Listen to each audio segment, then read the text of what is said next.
They say Russia produces some of the most dominant athletes in combat sports history, and Dagestan is no exception. Harsh conditions, bear wrestling, psychological warfare. When you can't rely on high-tech gyms, you get creative. And that's exactly what Dagestani athletes did. They combine old-school fundamentals with their available tools, using simple and effective ways to increase strength without impacting their performance.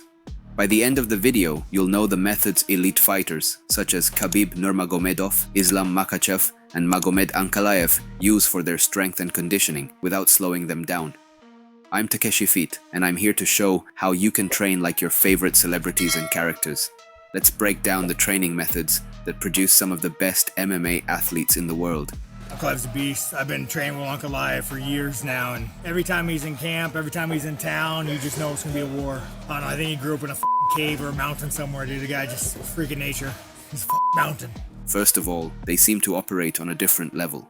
Young Khabib wrestling bears in the mountains of Dagestan. Makhachev perfecting his grappling skills with relentless drills and sparring sessions. Magomed Ankalaev repeating his jab for hours on end in a small gym. These are mere glimpses into their training methods, which are actually the result of a systematic training philosophy that shapes every aspect of their daily routine and lifestyle. So let's have a look at how their body weight exercises develop more functional strength than any machine, how nature is your best friend here. In the mountains of Dagestan, where there aren't many fancy gyms or high-tech equipment, they work with what they have. Therefore, they turn the rugged mountains into their ultimate training ground. But more than just running on flat ground like most of us, they sprint up steep hills, often carrying heavy logs or rocks on their shoulders. The uneven terrain challenges their balance and strengthens their stabilizer muscles, which is exactly what they need when grappling or striking in the octagon. The thin mountain air makes every breath feel like a battle, but that's where science kicks in, because training at high altitudes, around 2,000 meters above sea level, forces their bodies to adapt in incredible ways. Their bodies start producing more red blood cells to handle the lack of oxygen, so that when they return to lower altitudes, their bodies become supercharged, delivering oxygen like a finely tuned machine, which translates into insane cardio for longer rounds. This isn't just theory. Fighters like Khabib Nurmagomedov use this mountain training for his endurance conditioning, usually running up to 20 kilometers in the mountains during his training camps. But mountain training involves much more than running. That's because, apart from indoor training their drills, they also set up their own training ground using rocks and logs. They would also take it a step further by wrestling on uneven ground, which adds a whole new challenge to their grappling skills. One of their toughest exercises? Bear crawling up steep hills. They would go on all fours and crawl uphill for hours and hours. So here's the thing. Apart from getting stronger physically, so that when they're gasping for air and their muscles are burning, they're also building mental toughness. All the while, they're out there with their teammates, pushing each other and building a brotherhood. That's why when a Dagestani fighter steps into the octagon, by law of comparison, it's nothing like training in the cold mountains. Therefore, their opponents quickly learn that they're a force of nature up and live and train by the mountains, united by their unbreakable spirit. So, while some people might rely on fancy gyms and expensive equipment, these fighters are using what they have available out there in nature. But the best part is that you realize you don't need a lot to train. Their workout is surprisingly super basic, at least compared to other elite MMA fighters. Dagestani fighters usually do lots of cardio, as we've seen from their mountain training, plus endurance, power, and speed to engage those fast-twitch muscle fibers. So this is a training routine based on the various videos we've seen of these fighters, either training indoors or in the mountains of Dagestan. Some of the equipment, although not totally necessary, include sandbags, dumbbells, a punch bag, resistance bands, and sparring pads. If you don't have these, use what you have and be creative. If you have no sandbag, use a heavy backpack. If you don't have a punch bag, do shadow boxing. Okay, this is the structure for strength and conditioning training made to fit your schedule. We're going to do it 4 days a week, on top of your martial arts training. So it's 2 sessions per day, morning and afternoon or evening. For morning, it's cardio, and in the afternoon, we're going to alternate between 2 conditioning circuits, with a focus on strength and resistance. We'll do each section for 30 to 45 minutes.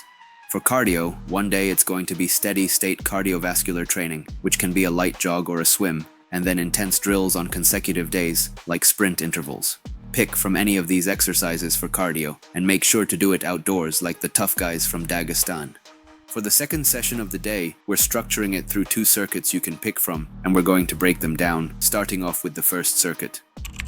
This one is indoor training. We begin with a warm-up, 10 minutes on the treadmill at a steady pace, focus on going easy to make the blood flow, then we start the first superset with Zercher squats. In this exercise, you hold a barbell in the crease of your arms and squat up and down. Basically the same as a regular squat, except for more strain on your upper back.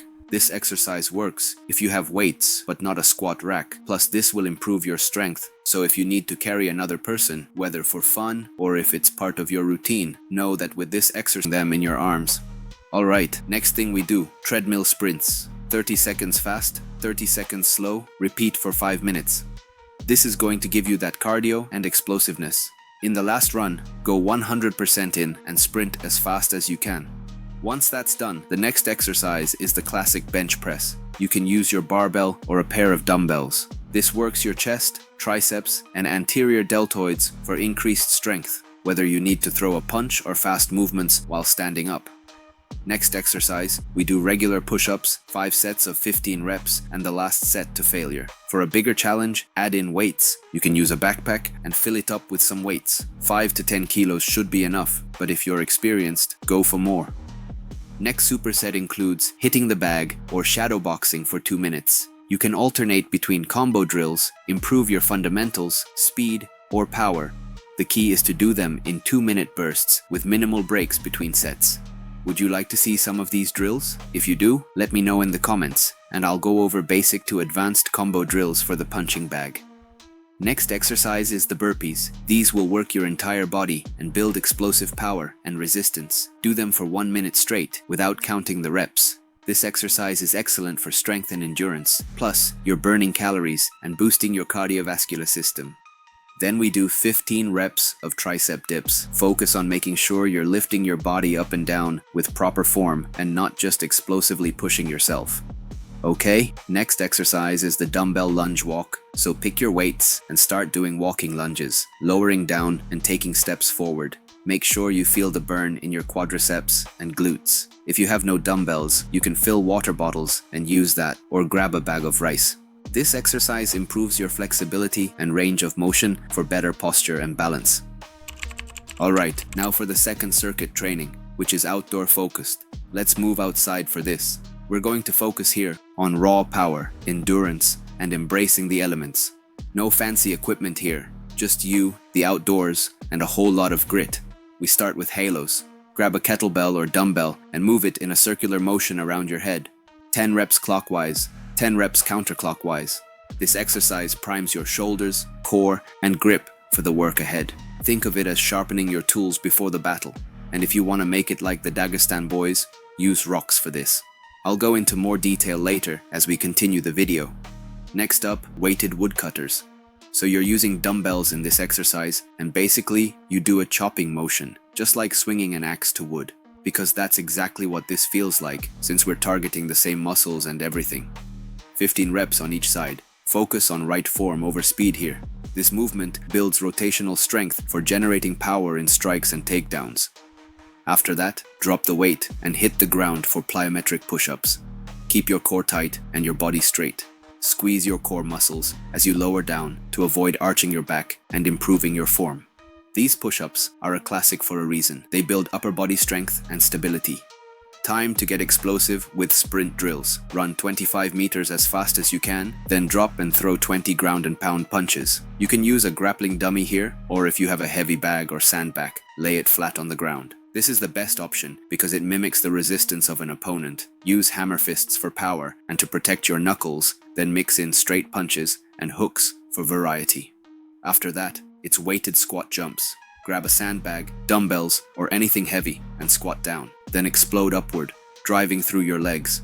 20 reps. This exercise builds leg power and explosiveness for takedowns and quick movements for wrestling.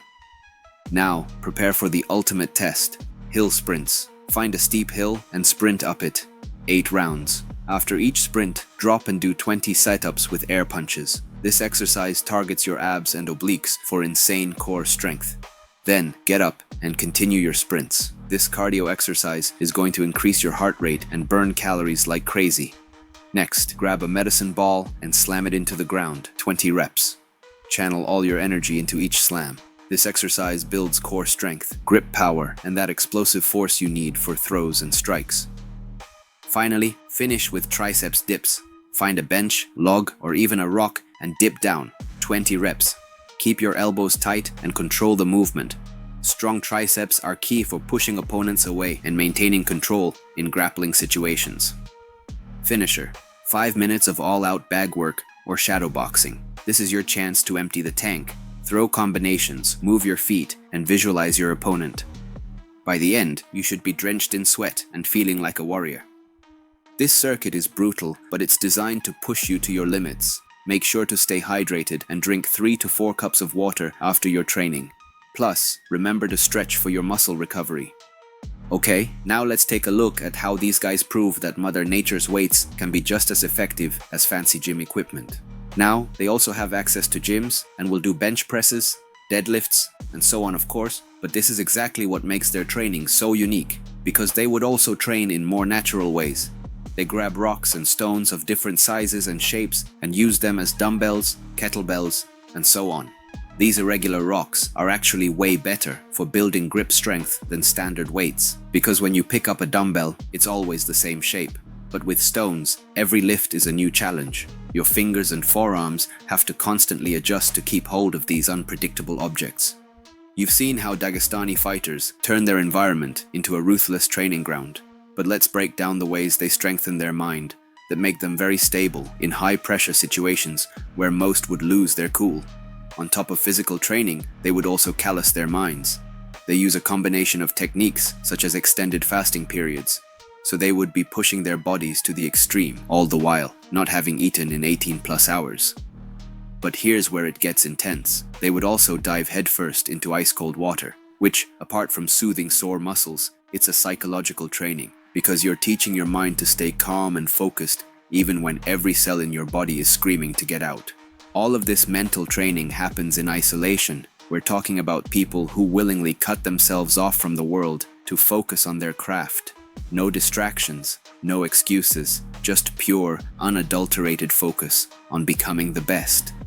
It's this environment that allows them to develop a mental game that's just as strong, if not stronger, than their physical one. Think about it. When you're alone with your thoughts, facing your fears, pushing through hunger and battling the elements, you're not just becoming a better fighter, you're becoming another person. That's why Dagestani fighters seem so unstoppable in the ring. They've already faced their toughest opponent, themselves. And that's exactly what makes them some of the most formidable fighters in the world. These warriors have shown us that with creativity and determination, you can turn any environment into your personal training ground without the need of fancy equipment. It's all about adapting and overcoming, just like they do. Good luck, and let's crush it. If you've made it this far, consider dropping a like and a subscribe. Share your thoughts down below, and I'll see you on the next one.